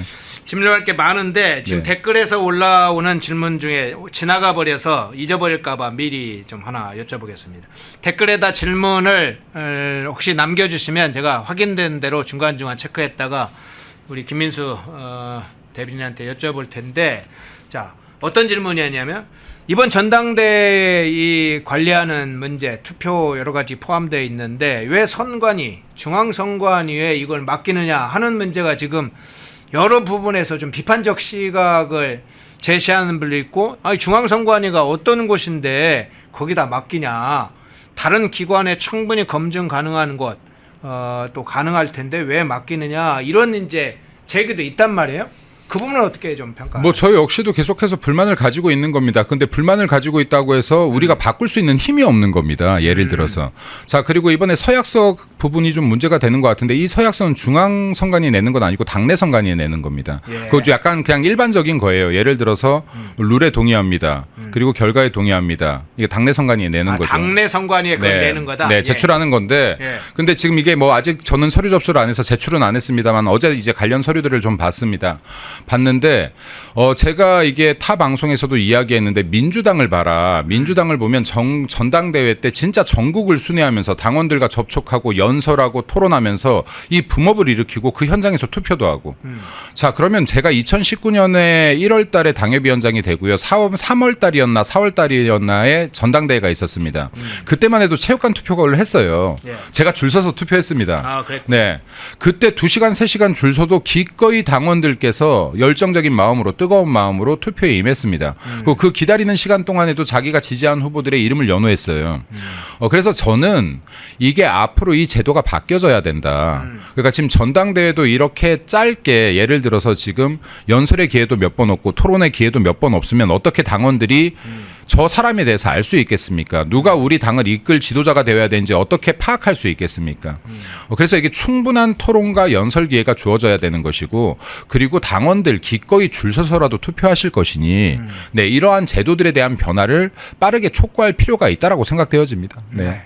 앞서 이제 이야기로 다시 돌아가 보면 자유한국당 시절을 이야기를 하면서 지지율이 어떻게 회복이 됐는지 사례도 설명을 해주셨는데, 그중에 가장 핵심 포인트 중에 하나가 지금 보수의 가치를 스스로 이야기를 하고 묻고 답하고 그것을 찾기 위해 노력하는 과정을 이야기를 해주셨는데, 최근에 국민의힘에서는 극우 관련된 논의가 오히려 되고 있습니다. 이게 이제 사실은 우리 내부의 금기어가 돼야 될 용어가 오히려 민주당이 우리를 공격하는 수단으로 쓰는 거야 뭐 예상된 포인트 공격 지점이긴 하지만, 이 국민의힘 의원들이 그런 얘기를 지금 공격의 수단으로 쓰고 있어요.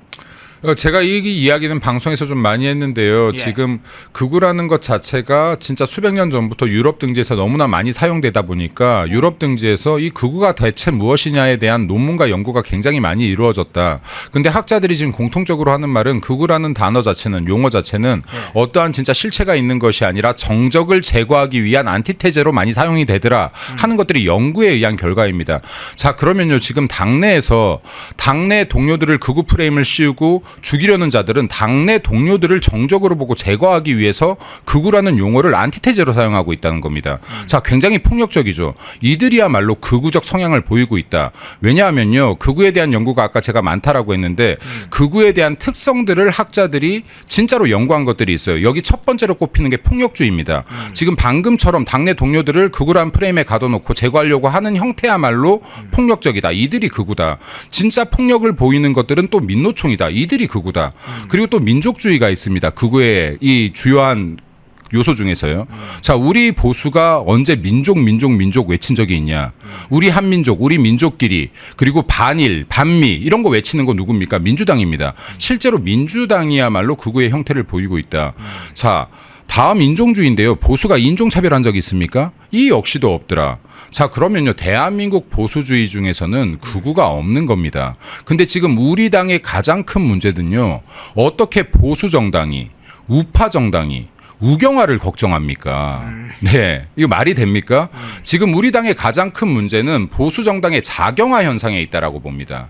이 자경화 현상을 척결하지 않는 이상은 보수정당이 강해질 수가 없다. 아까도 말씀드렸지만 정당이라는 것은 이념 집단이고 그리고 사상에 의한 집단이기 때문에 여기에 다른 이념이 들어와 박혀있는 사람들이 들어온다라고 하면 이것은 분탕이 되는 것이지 화합이 되는 것이 아니다. 그리고 중도 확장도 가능한 것이 아니다. 이들이 이야기하는 중도 확장은 계속 좌클릭이거든요. 좌클릭해서 중도 확장해야 됩니다. 이거 거짓말이잖아요. 합리적 보수 외치고 따뜻한 보수 외쳐서 중도 확장 못했잖아요. 근데 지금 당내에서도 윤석열 대통령 탈당시키면 지지율이 오를 것이다. 꼬리 잘라야 된다. 탄핵의 강을 건너야 된다. 지지율 거꾸로 10%대로 떨어졌잖아요. 지금 김문수 후보 혼자서 투쟁했었어도 40%는 받았고요. 윤석열 대통령 탄핵 전에 50.05%까지 나왔었지 않습니까? 이 지지율 지금 10%까지 떨어뜨렸던 중요한 요소들이 대래 좌클릭, 윤석열 대통령 탈당, 윤석열과 단절. 자, 이런 주장들이 실제로 결과가 지지율 상승으로 이어지지 않는데 왜 계속해서 거짓말을 하느냐. 결과가 나와 있는데 결과 앞에서 거짓말을 하지 마라. 이것은 당원과 국민을 기만하는 것이다 라는 말씀을 좀 드리고 싶습니다. 예. 네. 지용무님 후원 고맙습니다. 거기에 최다 득표 수석 최고 김민수 보수의 불꽃이 되어주세요. 보수의 뜨거운 심장과 불꽃이 되어달라고 그랬는데 보수의 심장이 지금 우리 김민수 수석이 되는 겁니까? 아닙니다. 저는 보수의 뜨거운 심장은요, 이미 국민, 보수를 지지해 주시는 국민 여러분과 당원 여러분들이 정말 뜨거운 심장이라고 생각하고요. 저희 지도부와 그리고 정치인들은 손발이 돼야 된다고 생각합니다. 당원분들의 뜻, 이 심장을 제대로 받아들여서 우리가 손발로서의 역할을 하고 앞에 나서서 당원들 대신 싸우고 가장 전면에서 당원들에게 부는 비바람을 막아줄 우산도 되고 방패도 되어줘야 되는 것이 정치인데 지금 보수 정치인들은 이렇게 힘겨운 역경에 부딪히면 국민들이 당원들이 앞장서서 싸우고 뒤에 숨어버립니다. 그리고 일부 동료들 중에서 앞장서 싸운 사람들이 있으면 이 싸움이 끝나고 나서 극우몰이를 하면서 이들을 배척해버립니다. 자, 이러니까요, 우리 보수 정당에 맨날 비겁한 정치인들만 남는 겁니다. 싸울 수 없는 정당이 되는 겁니다. 용기 없는 정당이 되고 말할 때 말하지 못하는 정당이 되는 겁니다. 그러면 네. 지금 이제 보수 정치인이라고 해주셨는데 보수 정치인들의 그룹은 좀 넓습니다만 가장 지금 뭐 포커스가 되는 건 현역 의원들이잖아요. 지금 이 보수 정치인 그 중에 딱 그 현직 의원들, 뭐 전직 의원들도 있겠습니다만 그걸 비교해도 좋고요. 현직 의원들, 국회의원들에게 있어서 특히 이제 국민의힘 국회의원들에게 있어서 그들에게 있어서 가치와 신념이란 어떤 의미일지를 한번 저는 생각을 해보거든요. 가치와 신념이 실제 저 의원들에게는 어떤 의미로 인식되고 실제로 그의 행적이나 발언 속에서 그 가치와 신념이 어떻게 인식돼서 표현되고 있다고 보시는지 이를 옆에서 지켜보고 계시잖아요. 저는 목적과 수단이 바뀌었다라고 봅니다. 예. 이 정치권에 들어오면서요. 이거는 지금 국민의힘의 룰과도 굉장히 연관이 있습니다. 국민의힘에서 정치를 하는 사람들은 결국엔 원내에 들어가서 자기의 영향력을 발휘하고 싶어하는 것이거든요. 예. 자, 그럼 정치에 그래도 뜻을 둔 사람이 자기의 목적이 입신양명뿐만은 아닐 거라고 믿고 싶습니다. 누군가는 대한민국을 더 발전시키고 싶고, 누군가는 대한민국 더 잘 살게 하고 싶고, 누군가는 소외된 국민들을 더 보듬어주고 싶고 무언가 최소한 하나의 가치는 가지고 있었을 거라고 생각합니다. 목적은. 예. 네, 근데 국민의힘에서 어떤 것을 기준으로 이들에게 원내로 들어갈 수 있는 기회를 주는지 이 룰이 명확치 않다라고 봅니다. 네, 룰이 명확해서 당신들에 대해서 이런 부분들을 평가해서 당신들에게 기회를 주겠습니다. 공천을 주겠습니다라고 하면 이 부분에 대한 역량을 키우기 위해 노력할 겁니다. 근데 이 기준이 명확치 않고 그나마 있는 기준조차도 선거 때마다 손바닥 뒤집듯 뒤집으니 결국에는 사람들이 힘 있는 권력을 쫓고 줄을 서는 겁니다. 야, 지금 누가 공천의 영향력을 발휘할 수 있지? 저 사람한테 줄 서야 내가 기회를 받겠구나. 야, 이번엔 저 사람이 힘이 있네. 싹 옮겨갑니다. 우리 당 보십시오. 충성도 하지 않습니다. 그때그때 옮겨갑니다. 야, 지금은 저 사람이 힘이 있구나. 싹 옮겨가자. 자, 줄 서는 정치 저는 이해할 수는 있겠습니다. 나도 정치를 꿈꿨는데 원내로 들어가야 되는데 나도 기회를 받아야 되는데 당의 룰이 명확치 않으니 누군가에게 줄이라도 서서 기회를 받아야지. 이거 이해하겠습니다. 근데 최소한 이것을 수단으로 본다면 자기가 정치를 하고 싶었던 목적을 앞서서는 안 될 거 아닙니까? 네. 근데 지금 수많은 의원들이 초선 때 뜨거운 열정을 잊고 어떻게 해야지 재선을 하는가, 어떻게 해야지 삼선을 하는가, 이번엔 누구에게 줄을 서야 되는가, 이 수단이 우선되다 보니 진짜 정치를 하고자 했던 목적을 잃어버렸다라고 생각합니다. 자, 이걸 되찾기 위해서는 당의 룰이 명확해야 된다. 룰이 명확해야 구성원들이 자신의 롤을 안다라고 생각합니다. 역할을. 룰이 명확해야 롤을 안다. 네. 아. 룰이 명확치 않으면 내가 무엇을 해야 될지 모르는 겁니다. 근데 룰이 명확하면 당신들 보수의 가치를 중심으로 정책을 짜는 능력을 키우세요. 그리고 국민들을 설득해야 되니까 국민을 설득할 수 있는 연설 능력 키우세요. 그리고 좌파 패널들과 붙어서 결코 지지 않을 토론 실력을 키우십시오. 예를 들어서 이런 것들을 평가하고 당신들을 평가해서 당신들에게 보수의 중심이 될 수 있는, 앞장설 수 있는 기회 주겠습니다. 라는 명확한 시스템 체계가 있다라고 하면 사람들이 자신 역량을 위해서 노력할 거예요. 줄을 설 시간에. 근데 이러한 시스템이 구체화되어 있지도 않고 시스템을 지키지도 않으니 결국에는 줄 서는 정치를 할 수밖에 없는 구조를 만들어냈다라고 봅니다. 이런 구조를 바꾼다라고 하면, 그리고 이런 구조를 통해서 실력 있는 사람들을 전진 배치시킨다면 이렇게 나약한 정당, 무능한 정당이 결코 되지 않았을 것이다. 앞으로 나아갈 수 있는 정당이 되었을 것이다. 국민들의 뜻을 받들고 당원의 뜻을 받드는 정당이 되었을 것이다. 라고 생각합니다. 예. 네. 자, 연관해서 이 얘기를 해볼게요. 과거에 이제 비대위 같은 것도 있고 혁신위 조직도 있었잖아요. 저는 이제 박근혜 대통령이 비대위원장을 할 때까지만 해도 아, 비대위가 저렇게 찬란한 역할을 할 수도 있구나, 이런 이제 경험을 우리가 했잖아요. 그렇죠. 네. 근데 어느 순간부터 비대위도 그렇고 이번에 윤희숙 위원장을 맡고 있는 혁신위도 보면서 이게 지금 뭐하는 사람들이고 뭐하는 조직인지를 막 굉장히 신경질적으로 반응하게끔 상황을 만들고 있는 걸 보면서 이 어떤 하나의 이것도 이제 정치 문화와도 연관이 됐을 텐데, 혁신이 관련된 문제나 이 비대위 문제 어떻게 보세요? 당을 혁신하라고 했더니 실신을 시켜버렸어요. 실신을 시켰어요? 네.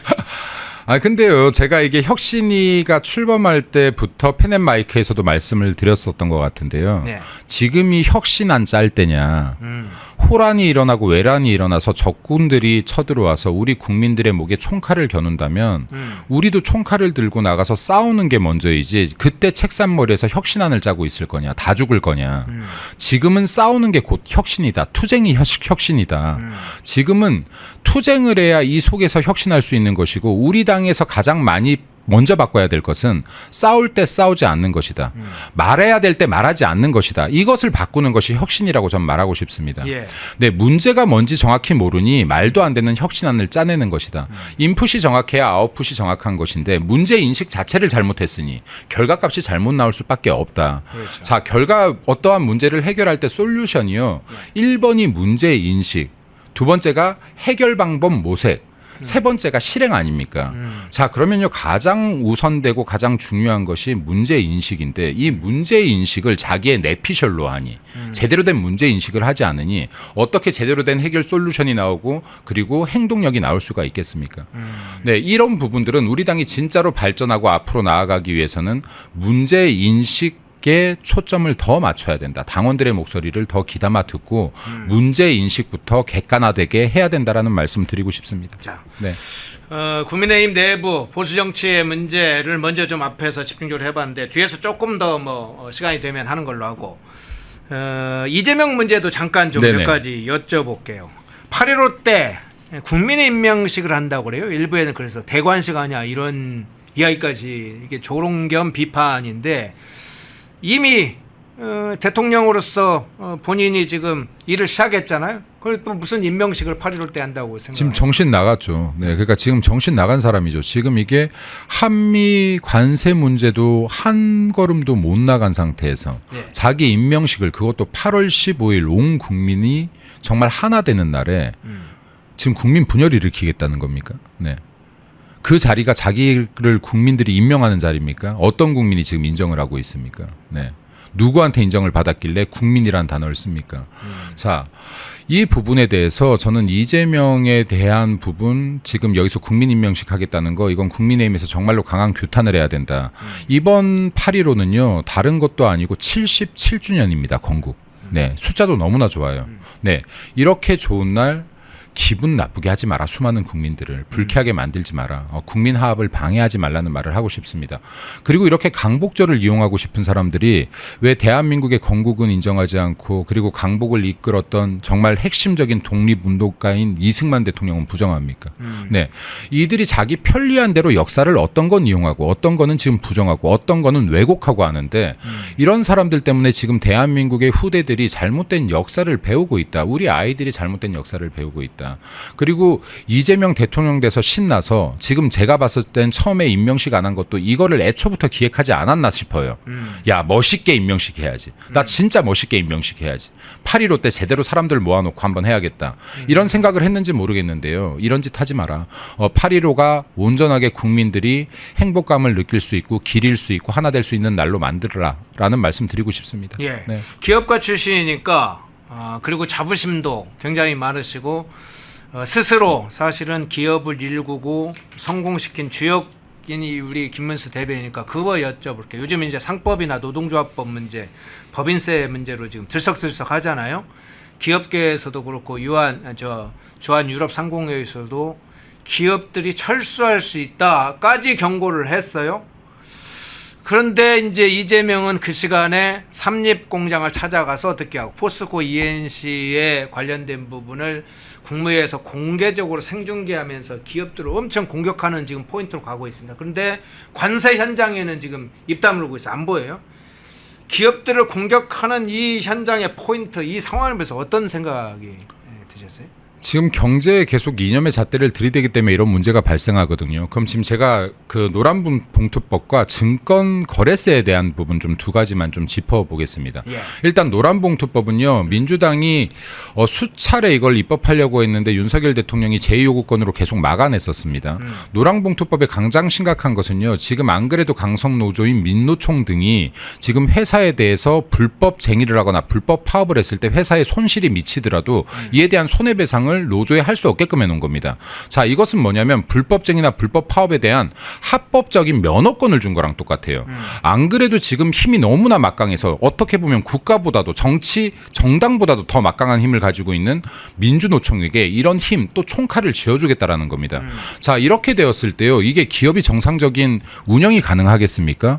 불가능하죠. 안 그래도 지금 민노총과 단체 협약 제대로 못하면 심심하면 파업, 심심하면 쟁의인데 안 그래도 힘든 기업들이 지금 이거는 기업들이 노조의 말을 따라라. 경영자가 아니라 노조의 말을 따르라는 것과 똑같은 법안입니다. 이거는 시장경제 체제가 아닌 거죠. 시장경제 체제가 무너지기 시작하는 겁니다. 완전히 무너지기 시작하는 겁니다. 자, 이렇게 된 기업들이 떠나겠죠. 기업들이 떠날 수밖에 없죠. 기업하기 힘든데요. 자, 미국 같은 나라 보십시오. 미국 같은 나라들은요. 지금 일본에 750조 투자하라 그랬습니다. 예. 대한민국에 550조 투자하라 그랬습니까? 자, 이거 뭡니까? 제조업들 미국으로 끌어들이겠다는 거 아닙니까? 이거 리쇼어링 정책을 쓰고 있는 겁니다. 자, 그럼 제조업, 밖에 나가 있는 제조업들이나 외국 기업들을 우리 안으로 끌어들여서 내수를 활성화시키고 일자리 창출하겠다는 겁니다. 자, 모든 선진국들이 지금 리쇼어링 정책을 못 써서 난리인데 우리나라는 이 반대인 오프쇼어링을 지금 자처하고 있다. 밖으로 나가게끔 만들고 있다. 있는 기업도 밖으로 나가게 하고 있다. 자, 이런 멍청한 짓이 어디 있습니까? 이건 완전히 세계 경제에 역행하는 지금 정책을 쓰고 있는 것이다라는 말씀을 드리고 싶고요. 그리고 지금 민노총이 어떻게 움직이는지 이 포인트도 좀 말씀드리고 싶습니다. 민노총은요, 기업들하고 이게 협약을 맺습니다. 단체 협약이라는 걸 맺어요. 이때 당시에 이들이 근로자의 처우 개선만 주장하는 게 아닙니다. 무리한 처우 개선만 주장하는 게 아니라 노조 전임자를 달라고 합니다. 이건 뭐냐면요, 이 사람은 노조 일만 볼 거야, 회사 일 안 볼 건데 월급 줘 하는 겁니다. 자, 무노동 무임금 원칙에 저해되죠, 이거. 네, 근데 이것만 또 요구하는 게 아니에요. 전임자만 달라고 하는 것이 아니라 대의원이란 걸 꾸립니다. 대의원단을 꾸려서 야, 우리 대의원단은 수시로 회의해야 되니 1년에 10일은, 15일은, 20일은, 30일은 이거 회사마다 다릅니다. 이 날은 이 사람들한테는 공가를 줘. 공가라는 것은 일하지 않아도 일당을 처리해주는 날짜를 줘 하는 겁니다. 자, 그러면 10일에서 30일 이렇게 공가를 받은 대의원들이 이날 뭐 하는지 아십니까? 통상 정치 시위 집회에 동원됩니다. 자, 이게요, 지금 민노총의 시위 집회가 기업가들도 모르지만요, 기업의 돈으로 상당히 이뤄지고 있는 겁니다. 자, 이들은 그날 안 나가도 월급 지장 없죠. 자, 동원되는 겁니다. 삼성전자 앞에 시위하고 있는 사람들이 삼성 직원일 거란 보장이 없어요. 여기에 많이 안 나온다라고 하면 다른 회사들에서라도 공가받아서 불려내오게 합니다. 그래서 사람들 동원하는 겁니다. 자, 이러한 부분들도요, 보수주의가 바로 세워야 되는 겁니다. 보수정당이 바로 세워야 됩니다. 무노동 무임금 원칙을 하는 것이 이거 시장경제 체제에 맞는 거 아닙니까? 자, 그럼 보수주의자들이 우리의 가치를 정확히 알고 있다면 기업들의 자율적인 운영을 위해서, 기업의 발전을 위해서 이러한 부당한 부분들은 제재해주는 법을 우리 보수가 입법해야 되는 겁니다. 그래야지 경제가 제대로 돌아가는 겁니다. 그 민노총이 어떻게 운영되는지를 봐야지 이들의 행위들도 저지할 수 있는 겁니다.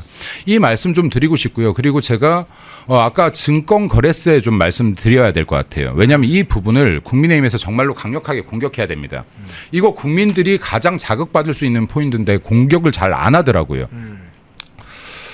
윤석열 대통령께서요, 취임하고 나서 증권거래세를 0.15%까지 낮췄습니다. 네. 근데 지금 이걸 이재명이 다시 2%까지 올리겠다고 하는 거예요.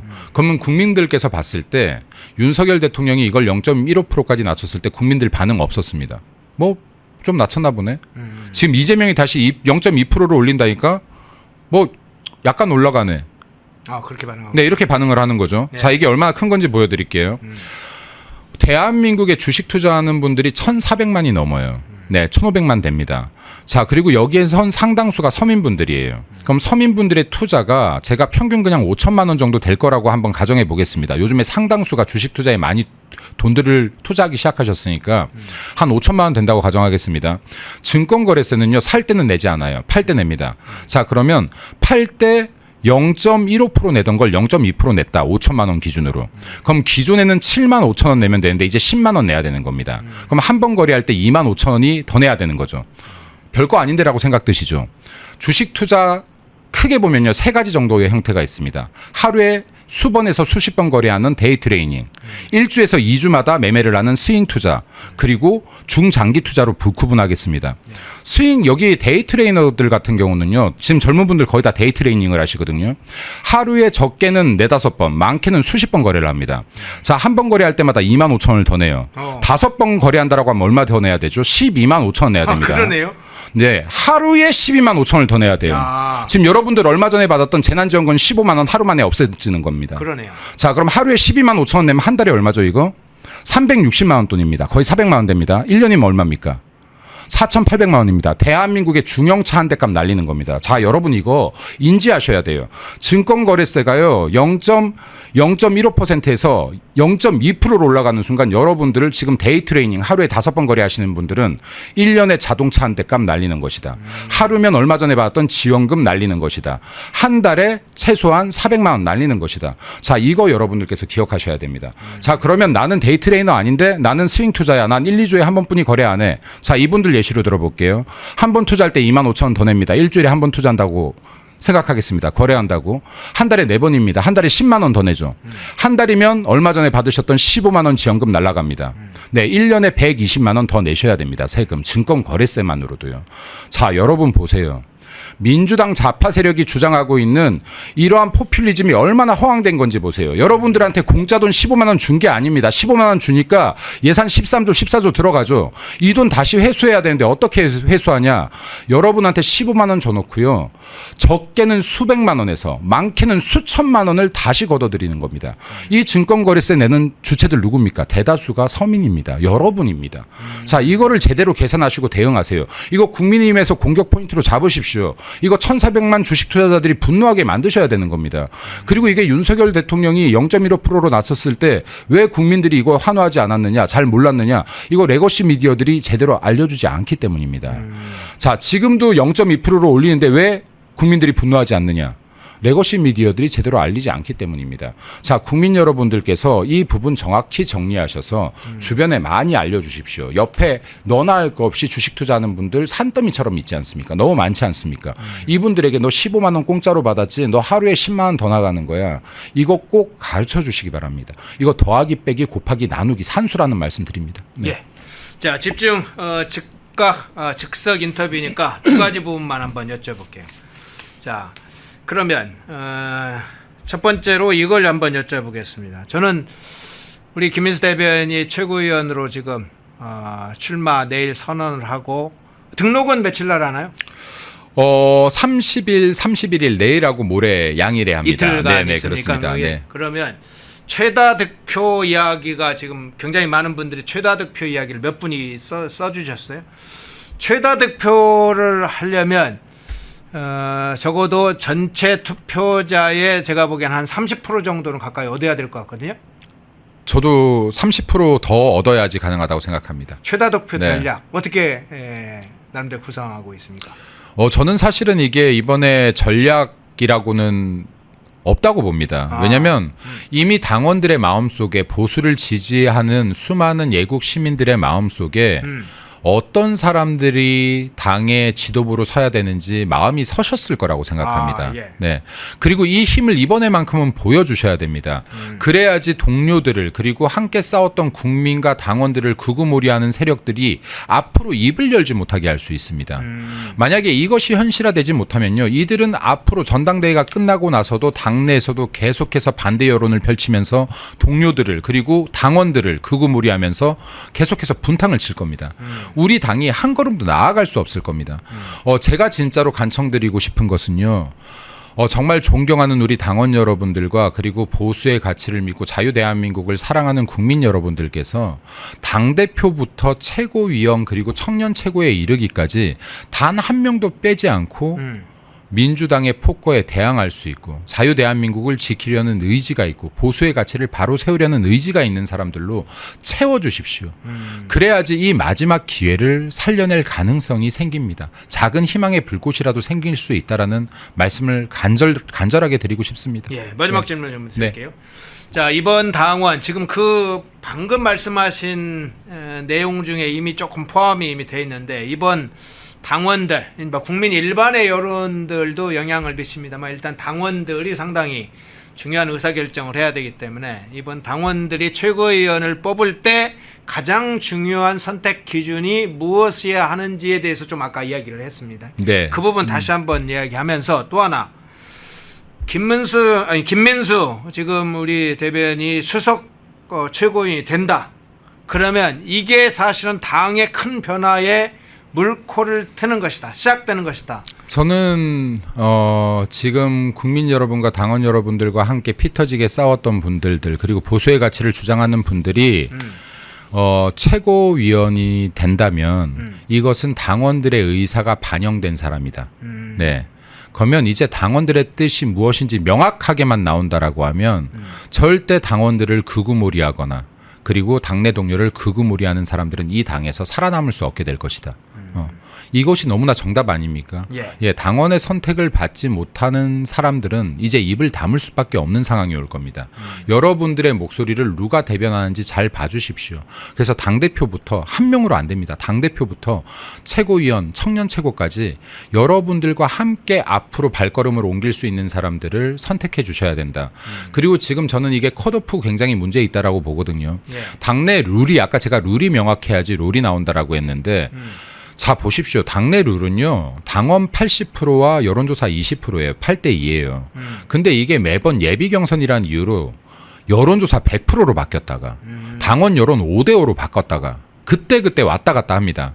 자 이렇게 룰이 명확치 않으니 보수의 정당 정치인이란 사람들이 일반 국민이나 민주당 역선택까지 고려해서 좌클릭을 또 하는 겁니다. 네, 롤이 명확해지지 않는 겁니다. 자 이번에도 50%는 일반 반장 선거인데 일반 애들에게 투표권을 줬습니다. 자 여기에서요 우리들의 표가 분산된다라고 하면 정말 컷오프에서 우리들이 생각하기도 싫은 결과들도 나올 수 있습니다. 네, 컷오프가 정말로 훨씬 더 중요합니다. 이 예비 경선이. 예비 경선에서 많은 분들께서 하나로 뭉치셔야 우리들이 원하는 후보들이 본선에 올라갈 수 있다라는 말씀도 좀 드리고 싶습니다. 예. 네. 오늘 즉석 인터뷰를 우리 김민수 김민수가 자꾸 아니 네. 제가 김문수 후보님이나 김민수나 이렇게 이름이 헷갈리는 거는 네. 괜찮습니다. 근데 제가 김민석으로는 헷갈리지 않아 주셨으면 좋겠습니다. 그렇죠. 예. 그건 치욕이죠. 제가 댓글에 보면 김민석 화이팅이 있거든요. 진짜 김민석이라는 오타는 이렇게 좀 지양해 주시면 감사하겠습니다. 네. 예. 김민수 대변인 열정적인 이야기 들었습니다. 즉석 인터뷰 가끔 진행하겠습니다.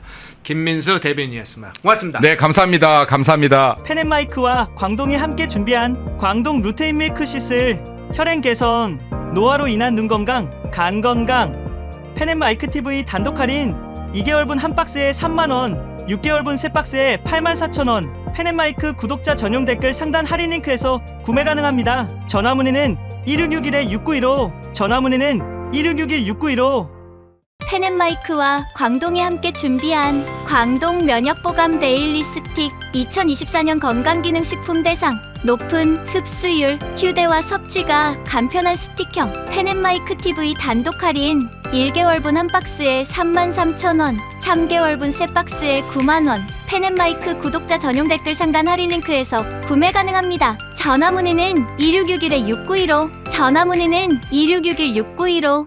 펜앤마이크와 광동이 함께 준비한 광동 혈당혈압 콜레스테롤 케어 솔루션 식후 혈당 상승 억제, 체지방 감소, 혈중 콜레스테롤 개선, 높은 혈압 감소. 펜앤마이크 TV 단독 할인 1개월분 한 박스에 25,000원, 3개월분 세 박스에 66,000원. 펜앤마이크 구독자 전용 댓글 상단 할인 링크에서 구매 가능합니다. 전화 문의는 1661-6915, 전화 문의는 1661-6915. 펜앤마이크에서 추천하는 영상도 보고 가세요. 다른 영상도 즐기시려면 구독 버튼을 꼭 눌러주세요.